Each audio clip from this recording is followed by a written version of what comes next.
Edad Media, canto gregoriano. Contexto histórico.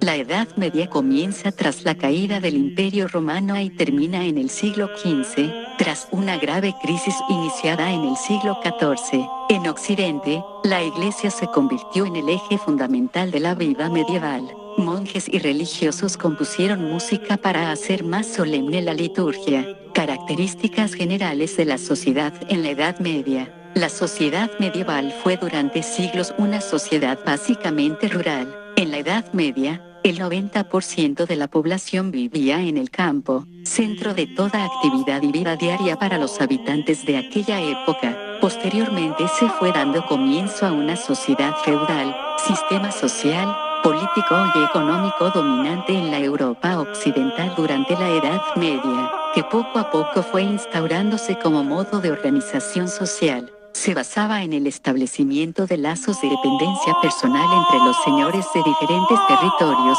unidos bajo un rey. El más poderoso ofrecía protección al más débil, y este, a cambio, le ofrecía fidelidad, vasallaje. Estos lazos eran también de dependencia económica. Un señor inferior recibía una extensión de terreno o feudo de otro señor jerárquicamente más poderoso, y, a cambio, el vasallo debía ayudar al señor en la guerra y en la paz. La sociedad estaba dividida en estamentos, de mayor a menor poder: el rey, los nobles y caballeros, los eclesiásticos, el alto clero que recibía obispados y abadías por donación de los reyes, y el bajo clero, sacerdotes y frailes, se dedicaban al culto y al cultivo de las letras. Los campesinos constituían el pueblo llano, pobre y carente de instrucción. Cultivaban la tierra y servían a sus señores. Mayoría de la población, el pertenecer a uno u otro estamento social, estaba marcado por el nacimiento.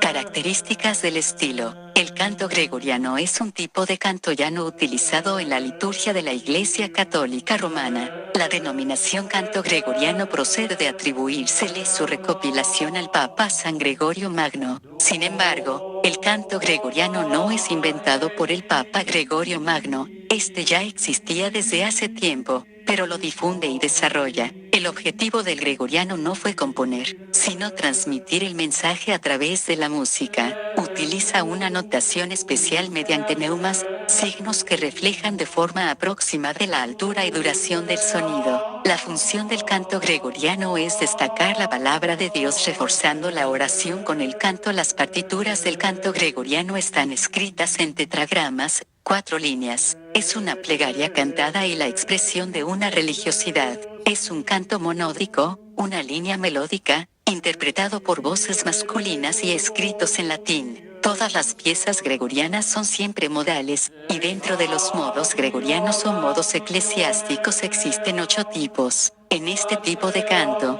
la línea melódica no es muy movible, es decir, no hay grandes saltos en la voz. Por lo regular la línea se mueve por segundas, terceras, cuartas o quintas. Es raro encontrar, por ejemplo, un salto de octava, por esto se le llama también canto llano. A partir del gregoriano, fue desarrollándose una música que desembocó en el nacimiento de un modo de expresión revolucionario, la polifonía. Formas medievales monódicas. Formas gregorianas, siglo VIII al XII.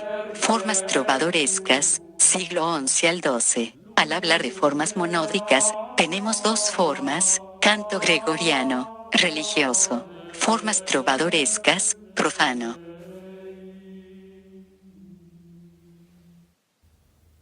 Música religiosa. El canto gregoriano está asentado en Occidente hasta el siglo XI. Se pueden diferenciar 2 conjuntos. Propio. Se llama así porque el texto va variando en función de la época litúrgica. Es distinto en cada misa. Los cantos del propio son el introito, el aleluya, el gradual, el ofertorio, la comunión, ordinario. El texto es invariable, siempre es el mismo en todas las misas. Los cantos propios son Kyrie, constituido por un texto griego; Gloria, composición poética de alabanza a Dios, inspirada en cantos bíblicos; Credo, música simple y silábica para un mejor entendimiento del texto; Sanctus, Agnus Dei. Antes de existir compositores individuales de misas, la música fue puramente canto gregoriano, que ofrecía muchas opciones musicales a ser cantadas según el calendario litúrgico. La primera misa compuesta entera por un mismo autor y concebida como un todo fue la Messe de Notre Dame,